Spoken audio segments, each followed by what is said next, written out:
매력과 성공의 관계예요. 그러니까 분명히 BTS가 갖는 차별적인 K-팝 아이돌과 다른 분명한 매력이 있는 거는 알겠는데 그 매력이 성공으로 가는 건 또 다르다라고 말씀을 하셨던 것 같아요, 초기에. 그래서 근데 이제 그게 아직 많이 이렇게 이야기가 안 된 것 같아서 그쪽에 대해서 조금 더 이야기를 해주시면 더 흥미로울 것 같거든요. 우리가 매력이 있다라고 했을 때 그것이 반드시 그러니까 성공을 했으니까 어떤 매력이 있다 이렇게 역으로 찾게 되면은 그러니까 과연 그게 이제 딱 맞아 떨어지는 분석일까 하는 부분은 이제 제 나름대로 좀 경계하게 된다 이제 그 말씀을 좀 드린 거고요. 어 저는 이제 뭐 이거는 제가 아니라 또 다른 분들이 말씀을 해주실 수도 있겠지만은 그 BTS 성공에서 가장 중요한 것은 역시 아미와의 관계라고 생각이 듭니다. 근데 그러면 아미가 어떠한 부분에 반응을 했을까라는 이제 그런 부분이라고 봤을 때 저는 이제 그것의 어, 그 가장 중요한 이유로는 역시 날것의 미학이라고 생각이 듭니다. 예, 그러니까 춤에서도 마찬가지고 춤에서는 이제 좀 자유스러움, 좀 더 자유스러움, 그리고 노래에서는 좀 더 틀에 박히지 않은 정격적이지 않은 보컬 창법, 그리고 메시지에서는 그동안 케이팝 씬에서 기피되어 왔던 그런 어떤 좀 진솔한 이야기들, 예, 그리고 그런 것들로 구성된 어떤 하나의 거대한 서사, 예, 청춘의 서사 같은 것이 이제 핵심으로 자리를 잡으면서 분명히 케이팝 팬들 입장에서 다르다, 단순히 다르다라는 것으로 반응한 것도 분명히 있을 거예요. 그러니까 이 사람들은 다르다라고 반응한 것도 분명히 있을 것이고, 저는 또 하나로 지적하고 싶은 것은 애초에 이들이 그 탑다운적인 홍보를 하지 않았기 때문에 혹은 못했기 때문에 팬들에게 여지를 주었다라고 저는 생각을 하거든요.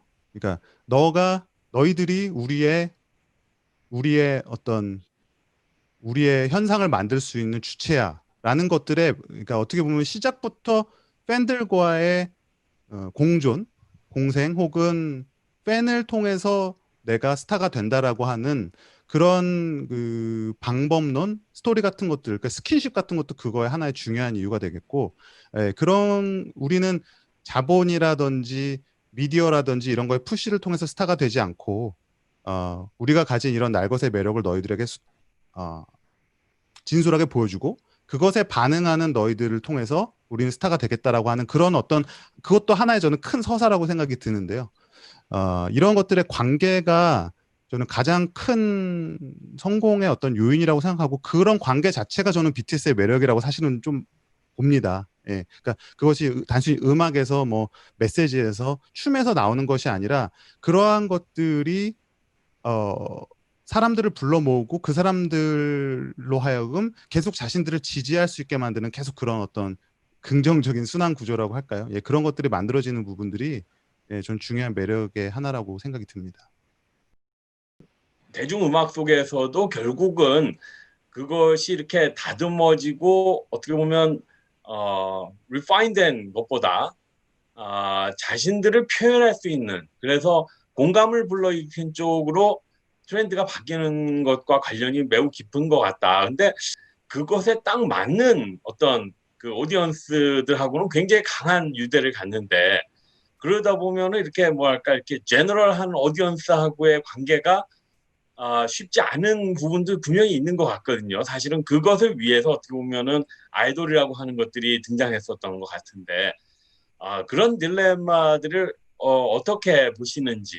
힙합을 중심으로 산업이 진화하다 보니까 당연히 개인성이 강조되고 그래서 저는 최근에 어떤 대중음악에서의 가사나 이런 것을 보면은 정말 그야말로 보편적인 공감을 얻기 힘든 본인만의 얘기가 상당히 많습니다. 예, 근데 그것이 저는 나쁘다라는 것이 보다는 그것이 지금 소셜 미디어 시대 그리고 유튜브 시대 그리고 음악하는 사람들에 대해서는 뭐 사운드 클라우드 이게 되게 중요한 그 매체인데 이 사운드 클라우드 시대 그러니까 또 이 사운드 클라우드 시대라고 한다면 필연적으로 어떤 것이냐면 우리가 거대 에이전시한테 발탁될 필요가 없는 시대가 된 거예요. 그러니까 그들이 그냥 자신의 어떤 아마추어리즘 같은 것들을 바로 대중들과 소통할 수 있게 되는 시대가 되면서 사실은 테크닉적으로도 어떻게 보면은 예전 같이 테크닉적으로 강조되지 않고 지금의 어떤 음악적인 흐름이 그런 것들을 좀 소박한 것들을 강조하고 그리고 개인적인 것들을 강조하는 방향으로 진화가 되고 있다라는 말씀을 일단 하나 이제 공감의 차원에서 드리고요. 그리고 아까 말씀드렸던 그런 모순 같은 것들 그러니까 아이돌이라는 음악이나 케이팝 이런 것들이 결국 보편적인 것들에 호소를 해야 되는 그런 음악으로서 가 돼야 되는데 오히려 그런 부분들이 모순적이지 않냐라고 했을 때 이거는 그냥 저만의 생각일 수 있는데 저는 이미 대중음악에서 제너럴 어디언스라고 하는 것들은 무너졌다고 생각을 합니다. 그러니까 제너럴 어디언스라고 하는 건 사실 존재하지 않고 저는 음악을 듣지 않는 오디언스라고 생각해요. 정확히 말하자면. 그러니까 라이프 스타일적으로 생각을 들자면 출근길에 폰을 켜고 멜론을 들어가서 멜론 탑백을 눌러서 오토 플레이 되는 음악만을 듣는 사람이 저는 지금의 제너럴 어디언스라고 생각이 드는데 이 사람들은 오히려 옛날 라디오 시대처럼 무슨 리퀘스트를 쓴다거나 방송국에 적극적으로 자기가 이 곡을 듣고 싶다는 의사조차도 보내지 않아요. 그러니까 정말 수동적인 그러니까 음악을 백그라운드 BGM으로서 활용하는 사람들인데 저는 이들은 엄밀히 말한다면 음악의 소비자이기는 하지만 어디언스는 아니라고 생각을 하거든요. 이건 물론 제가 이제 좀 다듬어지지 않은 생각입니다. 근데 그런 의미에서라고서 본다면 지금은 모든 음악이 사실상 그게 포크든 락이든 뭐든 완전히 팬덤 오리엔티드한 컬처로 완전히 바뀌었다고 생각이 듭니다. 그래서 사실은 그런 팬덤한 오리엔티드한 컬처 그러니까 내 얘기를 관심 있어 하는 너와만 소통을 하는 그러니까 유튜브 방송도 그렇잖아요. 그러니까 유튜브 방송이라는 게 내가 뭐 제너럴 어디언스한테 말하는 것이 아니듯 지금의 음악이라는 게 결국 막연한 어떤 대상을 얘기하는 게 아니라 자기의 말에만 귀 기울일 수 있는 나를 좋아하는 너에게만 하는 음악으로 지금 진화가 되고 있고 케이팝이라는 것이 그러한 변화에서 그런 것을 추동한 측면도 있지만 또 한편으로는 그러한 부분에서 딱 맞아떨어졌다.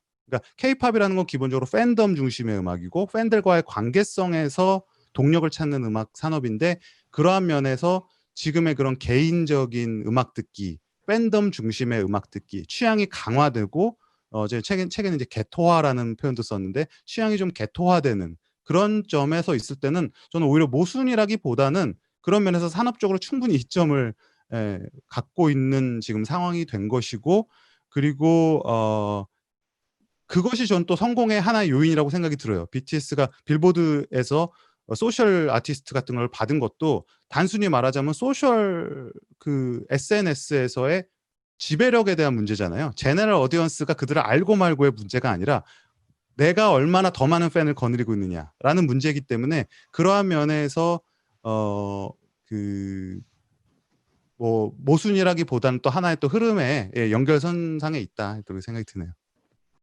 BTS의 그 활동이나 퍼포먼스나 이런 것들을 보면서 내 개인적으로 그럼 매력이란 말이 쉽게 얘기하자면 끌린다고 하는 말인데 그 금력이나 권력이나 폭력 그런 에 매개 없이 끌리게 되는 것은 무엇인가? 그것이 뭐 남녀노소일 수도 있고 동서를 넘어서 끌리는 부분은 무엇인가? 그걸 학자가 늘어는 게 일반화하는 것인데 일반화하기 전에 개인적으로는 보고 뭘 약간 당황하고 놀랐는가 하는 거라고 지적을 하라고 그러면 한 두세 가지가 있었습니다. 제한적으로 보는 과정에서. 첫 번째 그 대단히 흥미로웠던 것의 하나는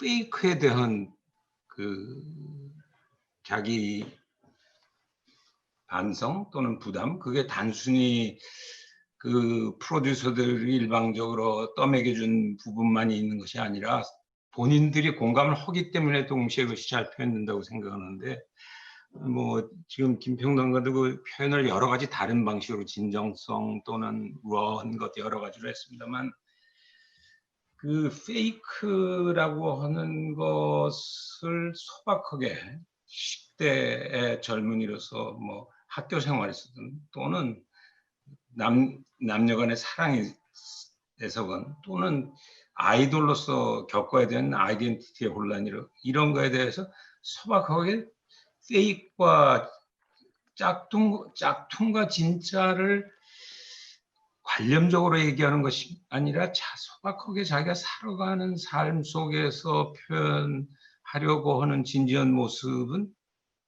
대단히 중요한 바탕이었나 그런 생각이 듭니다.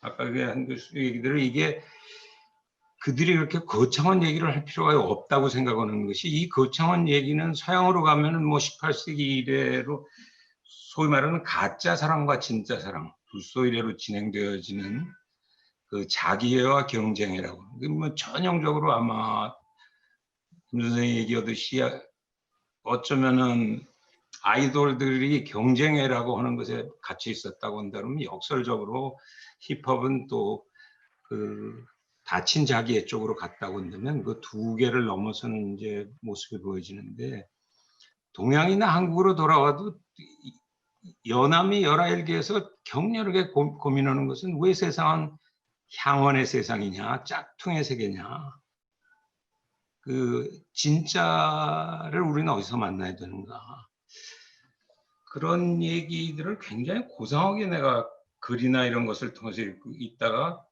굉장히 소박하게 젊은 사람들이 그 얘기를 자기 삶 속에서 페이크와 트루에 관한 얘기를 하기 시작한다고 하는 것은 상당한 파괴력 또는 생산력을 발휘할 수밖에 없겠다 그 생각이 하나 들었고요. 두 번째 인상 깊었던 거는 짝퉁의 세계를 넘었으니까 이제 자기 스스로 돌아갈 수밖에 없었는데, 네 자신을 사랑하라는 건 내 자신을 사랑하라는 얘기가 됐는데, 그런 것을 통해서 이들이 보여주는 거에 하나 내 개인적으로 굉장히 흥미로운 거는 복합성의 문제입니다.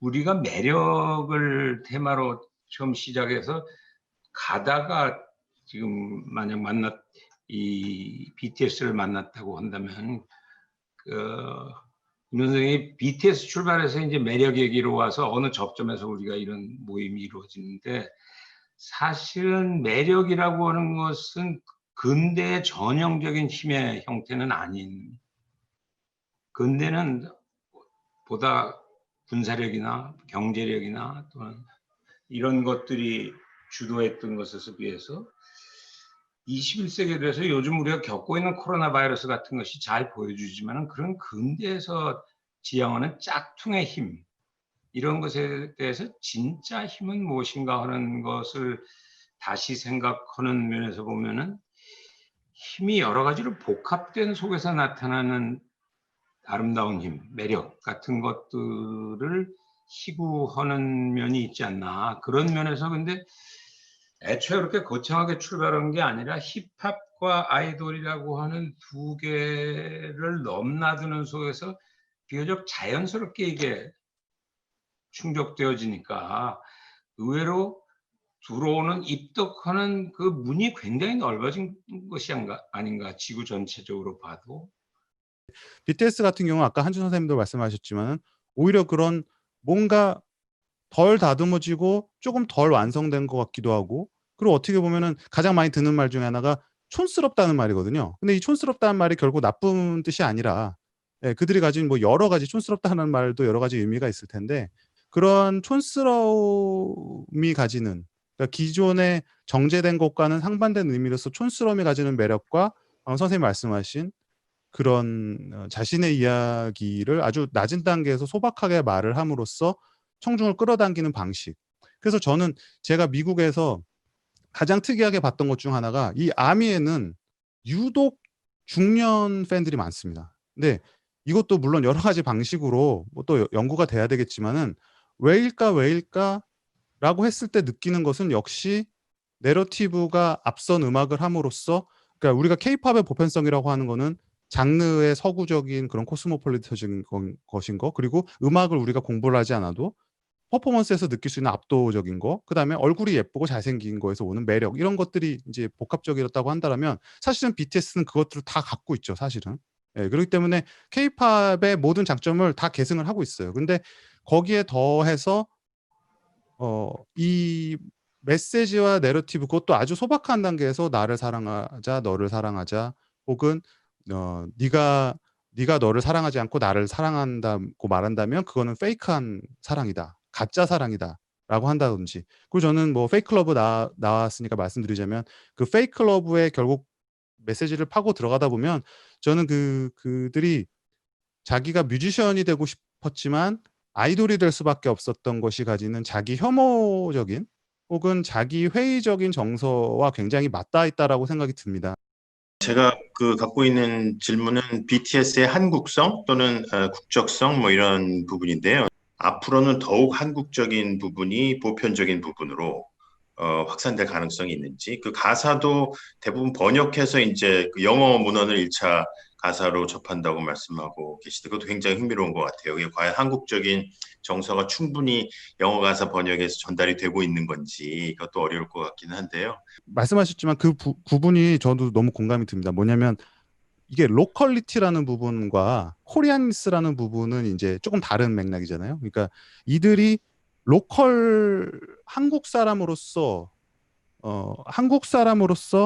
이들은 어쨌든 한국 사람이지만 현대인이잖아요. 그러니까 한국 사람으로서 자신의 로컬리티, 그러니까 자신의 그냥 있는 삶을 보여준다는 점이 하나가 있는가 하면 하나는 내가 한국인으로서 내가 한국인이라는 거를 조금 더 쇼케이스할 수 있는 부분들이 뭐가 있을까 했을 때 서구 음악과 대척점에 있는 한국 음악 혹은 현대 음악과 대척점에 있는 이 전통 음악을 보여줌으로써 그거를 자신의 어떤 성격을 강화한다라고 봐지는데 저는 초반에 이들의 커리어 초반에서는 그것들이 그냥 순수하게 그냥 who you are, where are you from 이런 문제의식과 그냥 직접적으로 연관된 거라고 생각을 해요. 그러니까 너는 누구냐?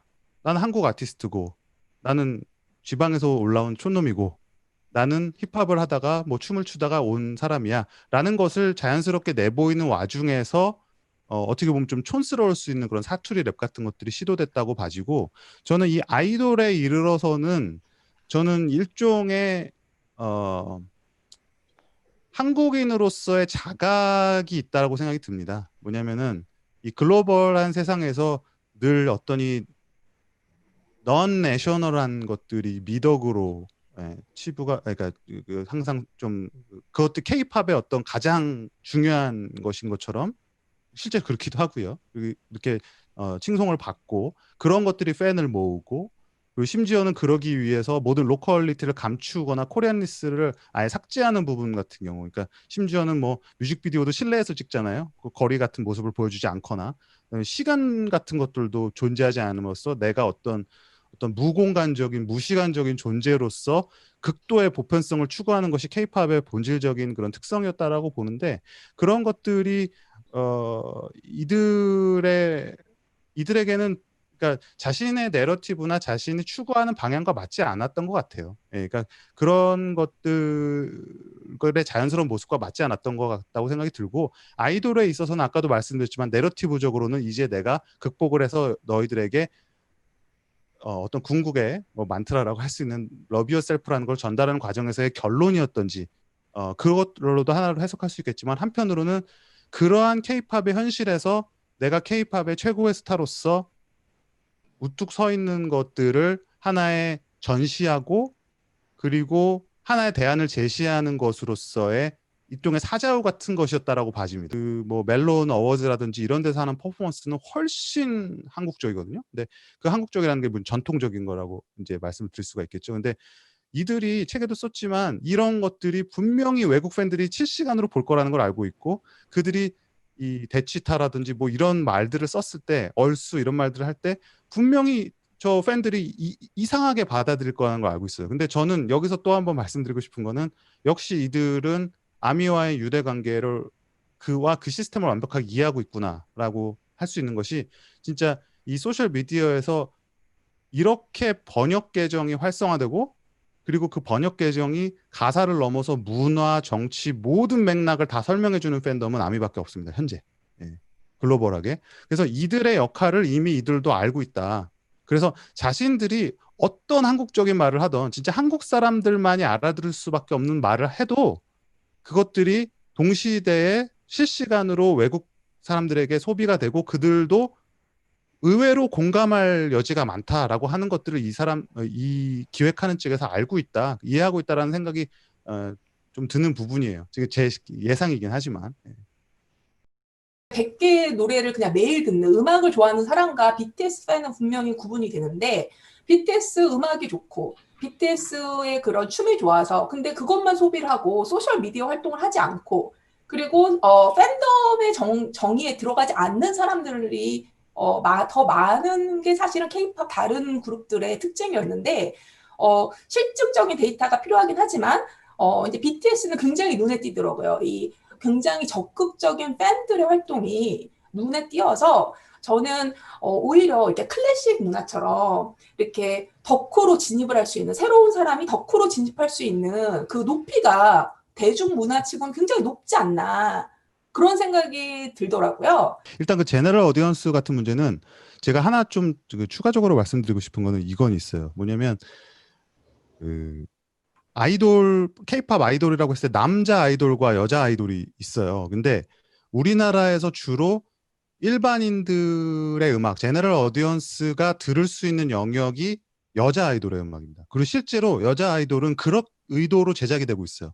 뭐냐면 쉽게 말해서 어디 행사를 나가고 방송에 나가고 사람들이 따라 부를 수 있게 하고 그리고 그 사람들이 그 캐릭터를 뭐 국민 여동생 같이 소비할 수 있게 만드는 의도로 제작되고 있는 것이 여자 아이돌인 경우가 상당히 많아요. 그래서 여자 아이돌은 음악이나 이미지나 이런 것들의 진입 장벽을 프로듀서들이 의도적으로 낮춥니다. 왜냐하면 소위 이 팬덤계에서는 머글이라 그러거든요. 머글. 해리포터에서 차용된 말이죠. 그러니까 마법사 집단이 있고 그게 팬덤이라면 일반 사람들은 이제 머글이라고 보는데 머글용 음악이라고 합니다. 이 여자 아이돌도. 그리고 남자 아이돌의 경우도 사실은 머글 친화적인 남자 아이돌이 있어요. 그러니까 제가 여기서 뭐 다 일일이 나눠드릴 수는 없지만 그리고 팬덤적인 그 아이돌, 남자 아이돌이 분명히 있는데 제가 봤을 때 BTS는 역시 그래도 팬덤적인 거에 가까운 아까 말씀 주신 것처럼 진입 장벽이 높을 수밖에 없는 아이돌로 시작을 했다라고 생각이 들어요. 근데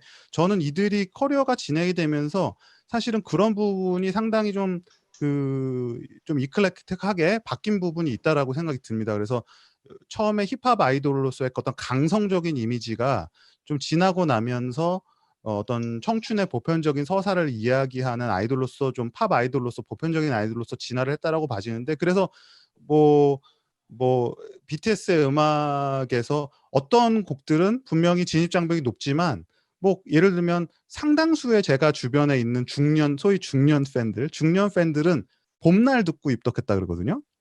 근데 사실은 봄날을 듣고 입덕을 할 수도 있지만 아까 선생님이 말씀하신 것처럼 그냥 봄날이나 DNA라든지 이런 듣기에 부담이 없고 신나는 곡들을 좋아하는 일반 팬으로서 남아있는 경우도 상당히 많아요. 근데 저는 그거는 BTS의 굉장히 독특한 현상이라고 생각이 듭니다. 왜냐하면 대부분의 남자 아이돌들 같은 경우는 그 그룹이 무슨 노래를 불렀는지 아무도 몰라요. 네, 소위 제너럴 어디언스 같은 경우는 입덕을 하지 않는 한. 근데 BTS 같은 경우는 물론 이것이 소위 말하는 국뽕이라든지 뭐 내셔널리즘하고도 연관이 돼 있지만은 뭔가 괜히 한마디를 해야 될 것 같고 뭔가 한 곡을 내가 알아야 될 것 같고 하다 보니까 이렇게 찾아보니까 DNA가 좋더라. 봄날은까지는 들을만 하더라. 라고 하는 사람이 있어요. 그리고 뭐 지난번 같은 경우 작은 것들을 위한 시라든지 이런 거는 뭐 누구나 들어도. 근데 또 그 외에 다른 음악들은 BTS가 그들의 강성 팬들 코어 팬들을 위해서 메시지를 전달하고 있기 때문에 저는 그 두 개를 다 잡으려는 시도를 하고 있다. 근데 기본적으로는 그럼에도 불구하고 팬덤 위주의 활동이라고 저는 좀 생각이 기울어지는 이유는 메시지가 그래요. 메시지가 그 가장 최근에 나온 앨범 세븐을 예로 들면 거의 모든 메시지 자체가 팬송이라고 할 수 있을 만큼 전달하고 들려주고 싶은 청자가 저는 굉장히 스페시픽하다고 생각이 들거든요. 근데 그거는 아마도 이미 어느 정도 이 팬덤이라는 것이 크기가 우리가 상상할 수 없을 만큼 커졌다라는 것을 또 반증하는 거일 수도 있는 것이고 또 한편으로는 이 아이돌의 산업이라는 것이 소비를 주저하고 수동적인 팬이 엄청나게 많은 것보다는 CD를 사고 공연을 가는 사람들이 소수라도 있는 것이 이익이 되기 때문에 그런 전략적인 측면에서 그런 메시지의 수위 같은 것도 더 팬들에게 호소력이 있고 팬들이 들으면 눈물을 자아낼 수 있고 그들이 더 공감할 수 있는 이런 쪽으로 가지 않는가, 예, 그런 생각이 있습니다.